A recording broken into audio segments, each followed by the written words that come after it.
Hello students, स्वागत है आपका हमारे YouTube channel science classes by Raj में। आज हम आपको चैप्टर नंबर 3 धातु और अधातु अर्थात मेटल्स एंड नॉन मेटल्स से अधातु के बारे में बताते हैं। नॉन मेटल्स, ये नॉन मेटल्स क्या होते हैं, इनकी फिजिकल प्रॉपर्टीज क्या होती हैं, भौतिक गुण, और इनके रासायनिक गुण क्या होते हैं। लेकिन इसे बताने से पहले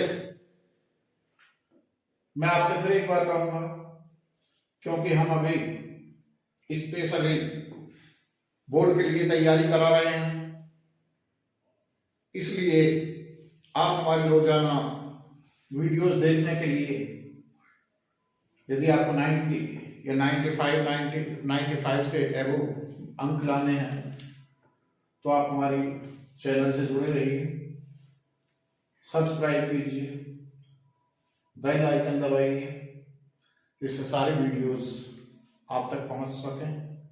और हाँ, लाइक का बटन दबाना ना भूलें।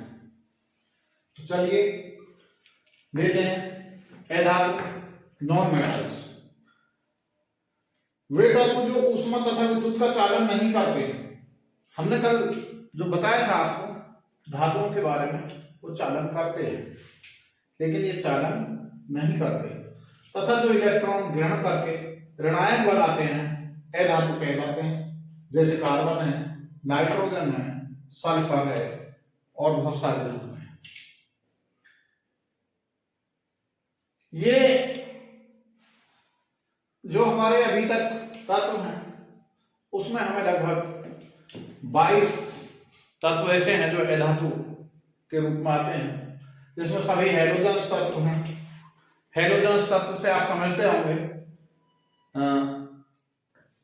क्लोरीन, ब्रोमीन, फ्लोरीन, आयोडीन, ये सारे ही हमारे हैलोजन तत्व में आते हैं। जो अक्रिय गैसें हैं वो भी हमारी सारी हैलोजन तत्व में आती हैं। तो ये सभी हमारे हैलोजन तत्व है, ये सभी अधातु में आते हैं। जो गैसेस हैं, अक्रिय गैसें वो भी, और हैलोजन तत्व भी, कार्बन, नाइट्रोजन, सल्फर और बोरोन, सिलिकॉन और बहुत सारे हैं। लेकिन आपको मुख्य रूप से carbon, nitrogen, sulphur, boron, silicon, chlorine, bromine, iodine, आपका इनसे ही काम चल जाएगा। अब हम आगे चलते हैं अधातुओं के भौतिक गुण, physical properties of non metals. इनमें जैसे हमारी धातुओं में चमक होती थी, इनमें हमारी चमक नहीं होती। लेकिन यहां भी हम जो हमारी ये आयोडीन और ग्रेफाइट है, ये इसके अपवाद हैं। ये अधातु में आते हैं, आयोडीन भी, और जो ग्रेफाइट है, हीरा, ये कार्बन का ही अपरूप होता है, इसलिए ये हमारे अपवाद हैं। क्योंकि आप जानते हैं कि जो हीरा है, हीरे की यदि हम कुछ भी अंगूठी खरीदें, कुछ भी खरीदें, तो हीरा हमारा काफी महंगा होता है, इसलिए जो हीरा है वो बहुत महंगा होता है, वो अपवाद है इसका। जबकि ये नॉन मेटल्स हैं दोनों, आयोडीन भी और ग्रेफाइट भी। आगे आता है हमारा विद्युत एवं उष्मीय चालकता, इलेक्ट्रिकल एंड थर्मल कंडक्टिविटी। ये सुचालकता प्रदर्शित नहीं करते, अर्थात ये कंडक्टिव नहीं होते, ये नॉन कंडक्टिव होते हैं। लेकिन जो कार्बन का अपरूप है ग्रेफाइट, ये सुचालक होता है, ये कंडक्टिव होता है, अर्थात इसमें होके हमारी विद्युत और उष्मा जा सकती है, बह सकती है। आगे आता है ब्राइटनेस, भंगुरता, यानी पीटने पर ये चादर में नहीं बदलती, क्योंकि ये भंगुर होते हैं। यदि हम इनमें हथौड़ा मारें तो टूट जाता है, जैसे आपने देखा होगा सल्फर होता है, या ये यदि हम उस पर हथौड़ा मारें तो उसके छोटे छोटे टुकड़ों में वो टूट जाता है, वो चादर के रूप में नहीं होता। कल हमने और एक बताया था आघात वर्धनीयता।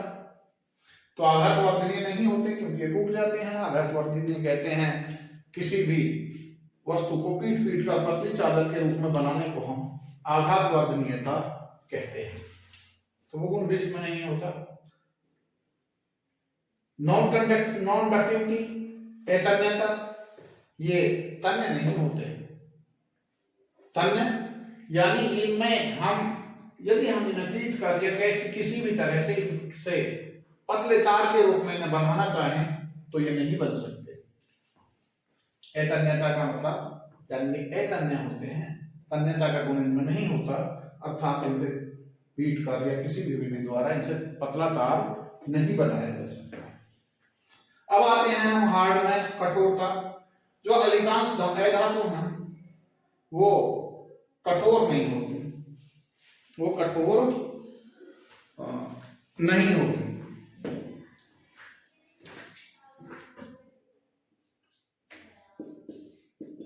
नहीं होती। लेकिन जो कार्बन का अपरूप है, कार्बन का अपरूप क्या होता है? हीरा, ग्रेफाइट, ये बहुत अधिक कठोर होता है, सर्वाधिक कठोर होता है।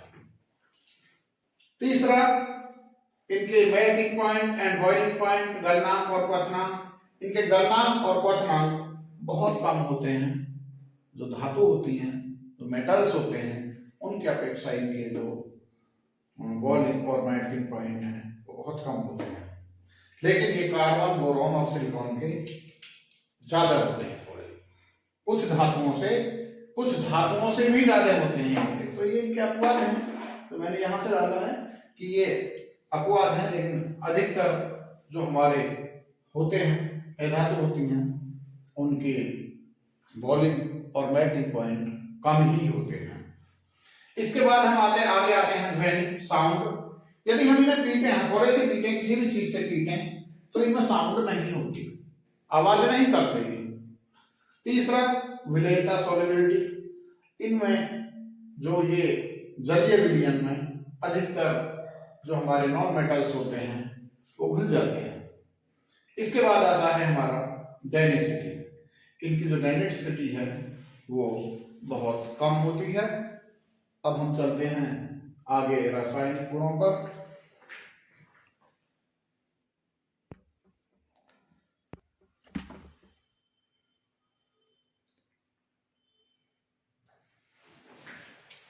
तो हम चलते हैं अब chemical properties of non metals. जो हमारे नॉन मेटल्स हैं, यदि ये ऑक्सीजन के साथ क्रिया करते हैं तो ये अधात्विक ऑक्साइड बनाते हैं। जैसे यदि हम यहाँ कार्बन की क्रिया करें C+O2, तो ये हमारा CO2 गैस रिड्यूस करता है कार्बन डाइऑक्साइड। और जो ये कार्बन डाइऑक्साइड है, इसकी जो प्रकृति होती है वो अम्लीय होती है। इसके बाद हम आते हैं इसका दूसरी प्रॉपर्टीज। कोई भी अधातु यदि जल के साथ अभिक्रिया करती है तो कुछ नहीं बनाती, अर्थात किसी भी अधातु की, नॉन मेटल्स की जल के साथ कोई अभिक्रिया नहीं होती। मान लीजिए आपको क्या प्रश्न आ जाता है, क्या होता है जब सल्फर की क्रिया जल के साथ कराई जाती है, तो आप केवल इतना लिखेंगे कि क्योंकि सल्फर जल से कोई क्रिया नहीं करता, अधातु है, और कोई भी अधातु जल से कोई क्रिया नहीं करती।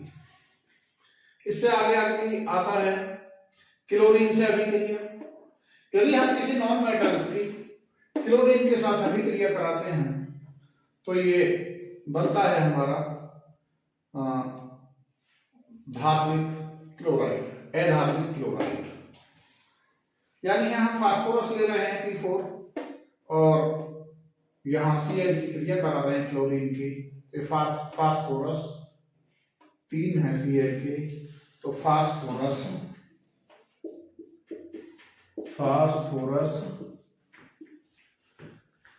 क्या हो गया, ये 3 है, 3 के लिए ट्राई क्लोराइड।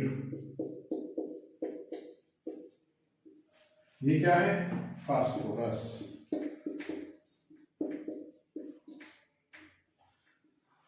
फास्फोरस का P होता है क्योंकि ये जो इसका अणु रहता है वो 4 होता है अणु के रूप में। तो फास्फोरस, ये क्लोरीन, फास्फोरस और क्लोरीन की रिएक्शन के बाद हमें क्या मिलता है? ये हमें मिलता है फास्फोरस ट्राइक्लोराइड। आगे अधातुओं की हाइड्रोजन से क्रिया। यदि कोई भी अधातु जब हाइड्रोजन से क्रिया करती है तो हाइड्राइड बनाती है। और यहाँ जैसे नाइट्रोजन की हमने क्रिया कराई हाइड्रोजन गैस से, तो ये हमारा अमोनिया गैस मिल जाता है 2NH3। यह हम मान लीजिए कार्बन के साथ क्रिया करा रहे हैं हाइड्रोजन की, तो ये CH4। CH4 को क्या कहते हैं? Methane gas. CH4 methane. तो ये इसी के साथ हमारी जो केमिकल प्रॉपर्टीज हैं ये समाप्त होती हैं। इसके बाद हम आगे चलते हैं।